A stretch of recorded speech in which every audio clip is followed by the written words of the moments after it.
when it comes to race and healthcare, there are many disparities that exist, particularly with fertility. Many minorities seeking fertility help say it's a struggle. Brittany Moncrief talks about that struggle as it relates to finding minority sperm and egg donors.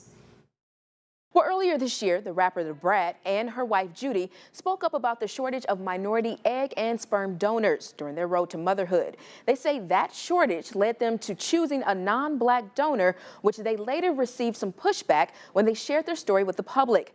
But their story and many others have brought the issue of minority donors back into the forefront as one Mid-South mother shares her family's journey to parenthood. If you're happy and you know it, clap your hands. Happiness knows no bounds. Happy and you know it, clap your hands. And bounds are part of the journey. And you know it, and Journey will show it. If you're happy and you know it, clap your hands. Journey Thomas McKent was born August of 2022. We named her Journey because it has been a journey to get her here. This is Journey's mother, Tamara. We first introduced you to her back in 2021. My wife and I would like to have a baby. Tamara was undergoing in vitro fertilization or IVF treatment during the COVID-19 pandemic to get pregnant, a process which turned out to be a journey in itself.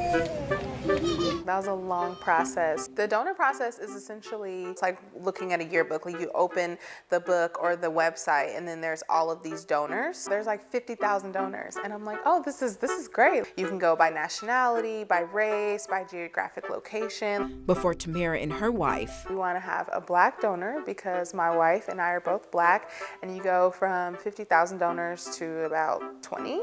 and the pool got smaller. I'm 5'8", my wife's 6'1". Let's make sure the donor's at least 5'10". Now you've got 8 donors. And then once you start to look at genetics, you're down to 2 or 3. It was weird to me because I knew that there were going to be less, but not that much, not thousands less. We had to have a very serious conversation, like really what if we cannot find a black donor that we can agree on? Do we go person of color, and is that like Latinx, or does that mean 8? Like, what does that really mean for us? A question many minorities have when choosing sperm and egg donors. That's because there's a national shortage of minority donors. Less than 4% of donors are African American. We have African American donors. We have Asian donors.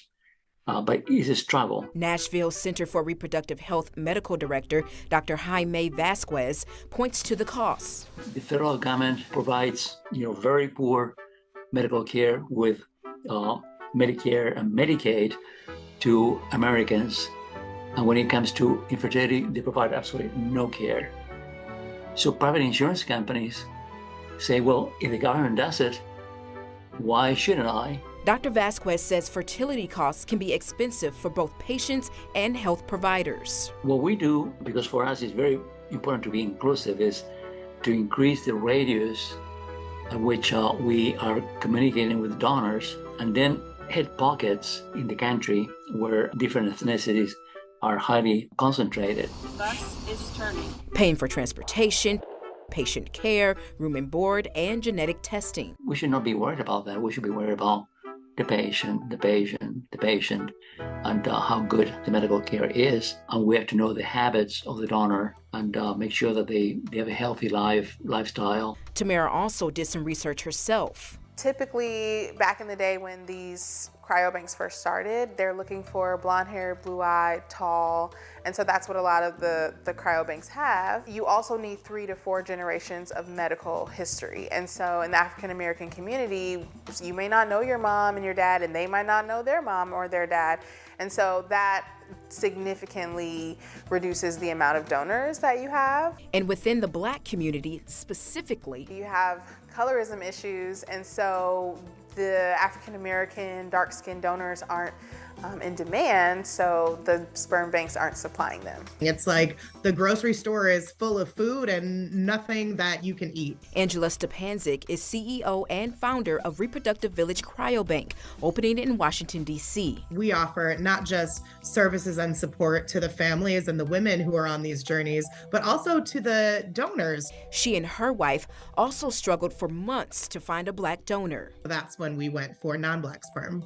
which led Angela to starting her own cryobank. Some of the Black men that I've talked to have said that it feels transactional to them when they've considered a cryobank. Like it's give me yours and here's the cash, goodbye. And they felt that for something so sensitive as their reproductive vessels, right? That's nothing that they would want to make transactional. Her center will provide holistic needs and connect patients and donors to resources like counseling. We are all in a village, and the more we improve ourselves and our health, the better we are as a people. When we think about healthcare and we think about servicing Black people in the Black community or the brown community or any specific community, we really have to remember the historic treatment that has come to Black people through healthcare. That's why Angela and Tamara say speaking up is the first step to awareness. We want to talk about it because we don't suffer alone. We actually come together and empower each other through that conversation.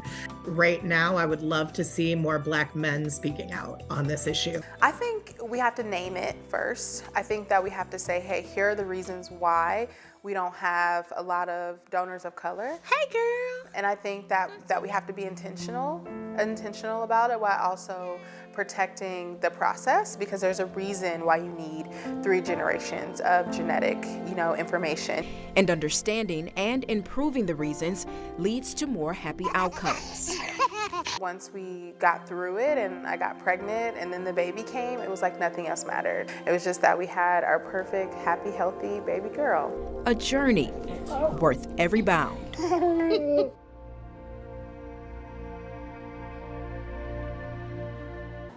Angela Stepanczyk is planning to open the Reproductive Village Cryobank this winter in Washington, D.C. Now, both Angela and Tamara say choosing donors took months, just shy of a year. They say though the process can be long, it's important not to give up.